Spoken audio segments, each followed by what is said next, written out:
Hello, my name is Frank Congilose. I'm the managing partner at C&A Financial Group. It's my pleasure to spend time with you this evening, talking to you about what we find to be the secret to true wealth building. Having said that, if you're watching this, you'll see our disclaimer, and it basically says that, this is not about, accounting or law or anything like that. And any type of past performance isn't a guarantee of future results. And you can read this on your own, but at least we've gotten this out of the way. Having said that, what's interesting is over the years, people have looked at all different things that they need to do in order to build wealth. But it really comes down to three attributes. You've got time, rate of return, and rate of accumulation, which is how much you save.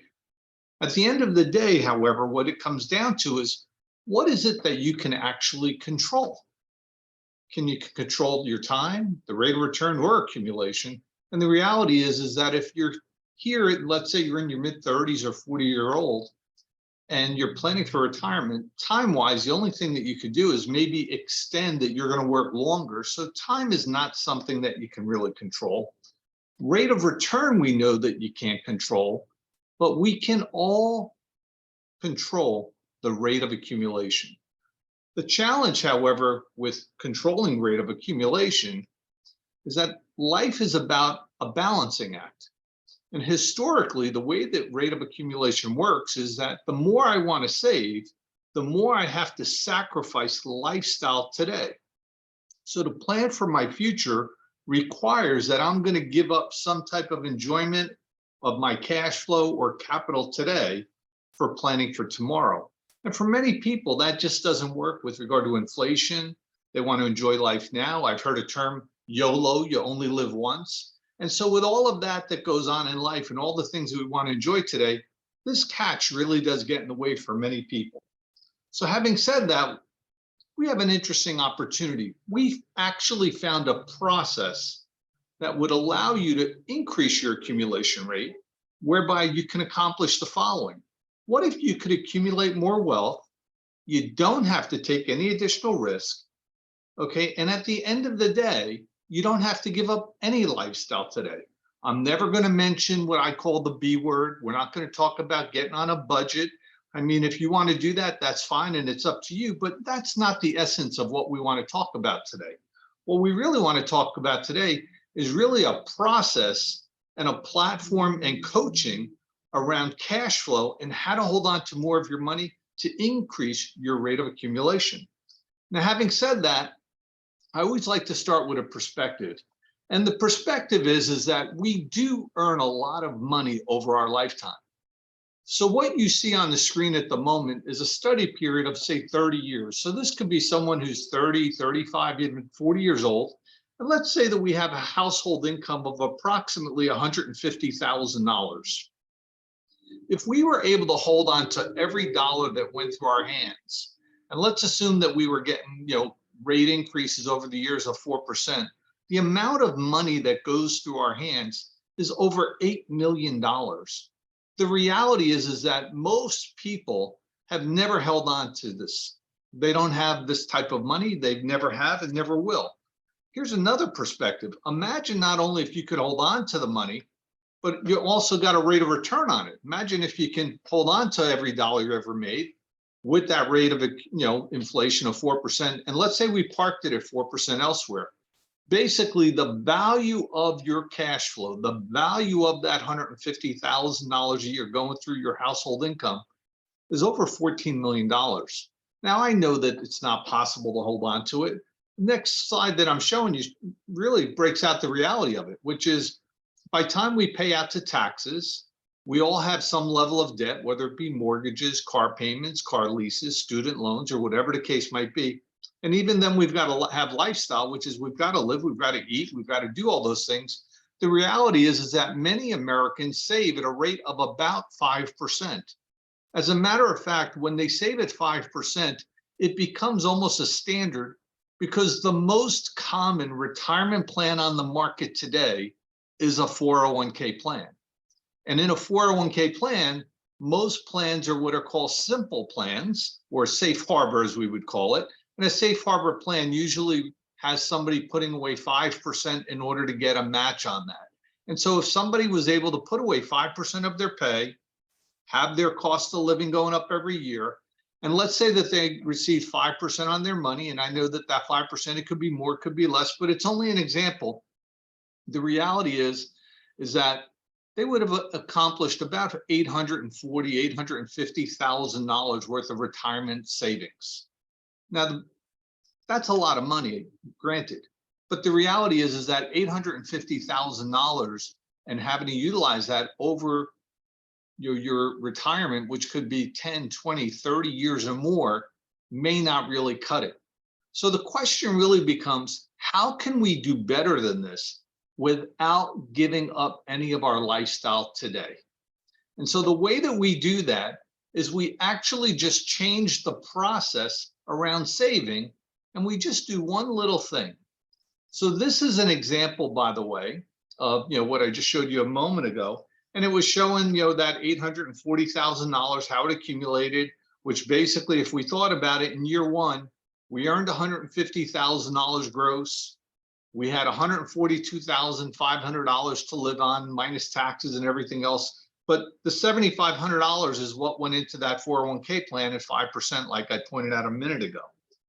Now, here's what is interesting, when we look at all of this, is that if we were to change the way that we do things just a little, and here's what the one little thing is, the same way that our pay was increasing at 4%, if we could have a process and a platform in place that maybe what we do is we don't increase our lifestyle at the same 4%, but we only increase our lifestyle at 3%, meaning that every time we get a pay increase, that 4% raise, we enjoy 3% of it, and we save and accumulate the 1%. And if we were to do that over the course of that same 30-year period of time at 5%, and we did our 401k, you end up with $2.8 million, or an extra couple million at retirement. Now, I know for all of you that are watching this or listening to this, if I were to tell you you could pick up a couple million extra at retirement, or whatever the number is, but significantly more, and you don't give up lifestyle today, you basically are putting the same amount of money in your 401k plan, but we gave you a process to do it and a platform that worked. And by the way, it cost you nothing, meaning that you're not going to live any different today. We're not going to ask you to on a budget. All of you would sign up for that in a heartbeat. So let me share with you how it is that we're getting that done.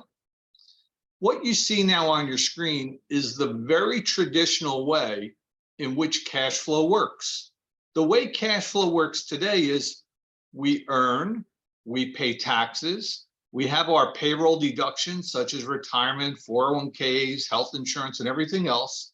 Then what occurs is we get a deposit into our checking account, we pay all of our bills, and we look to save whatever is left.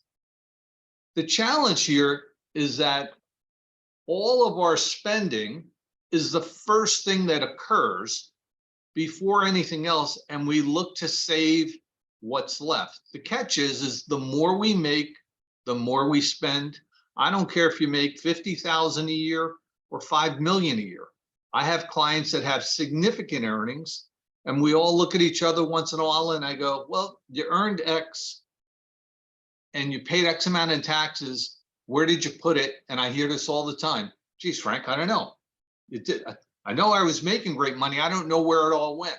Most of us don't recognize exactly how the cash flow went through our hands. And so what we're going to do is we're going to show you a little different process whereby we're going to be intentional around cash flow. But again, this is not about budgeting. It's just changing the process. And so the process is going to look very similar up until a point. Here's what it looks like. My earnings are the same. My taxes are the same. My payroll deductions are the same. But before the money goes into my checking account to pay my bills, it takes a brief stop in what we refer to as a wealth coordination, or we call it the wealth building account, which means it gets deposited in an account before it goes to the checking account. And then what we do is we make sure, so if that number was 10,000 that went there and it was 10,000 before, it's still the 10,000 that went into the wealth coordination or wealth building account. And then immediately after a day or so, it gets moved into the checking account the same way it always did to pay bills. What occurs, however, which is unique and what makes this work, is the following. Next year, when the pay increase happens, the 4% increase goes into the wealth building account and is only put into the checking account to pay bills when it's done intentionally. It gives us the opportunity to think about making that adjustment of not living on the entire increase in pay. So it doesn't get lost in the cash flow, it actually is accounted for. Likewise, if somebody has overtime, a bonus, commissions, anything like that, anything extra that's occurring, just like when somebody maxes out their 401k and their pay goes up, or they max out their Social Security and their pay goes up, all of those increases are captured in that extra account, allowing us to decide whether we want that money to be for our wealth enjoyment or for our wealth accumulation. But that one subtle difference and capturing that 1% is that $2 million difference or that additional savings over time. So if I were to tell you that you can have more wealth in terms of, down the future, for your retirement, you didn't have to take additional risk, you didn't have to give up lifestyle, and it cost you nothing to get control of this, most of you would sign up for that in a heartbeat. As a matter of fact, I'll even go a step further. One of the things that also we are able to find sometimes for people is that we can often jumpstart the process. Many times there's fees and interest charges, there's opportunity costs, and there's taxes that sometimes we're paying that are being lost in translation, okay? Or maybe they're just inefficient, they haven't been reviewed, things aren't coordinated. You know what, if we can stop those losses first, all of a sudden our savings rate may start right away. So the end result is, I suggest that you speak to a C&A financial advisor where coaching and advising makes a difference. Learn about the process that we have for accumulation. Understand that it's about a process that has to be in conjunction with a platform where there's a wealth building account, where you can track it, where you can have a financial advisor and a coach that can track it with you and that can advise you on a going forward basis. The end result of this is you do end up with more wealth, your assets end up better protected, you don't have to take additional risk, and you don't live any differently. So I thank you for the time that we've spent together today. I look forward to seeing you at some point or you visiting with one of our advisors. And I wish you well and continued success going forward. Thank you and have a great day.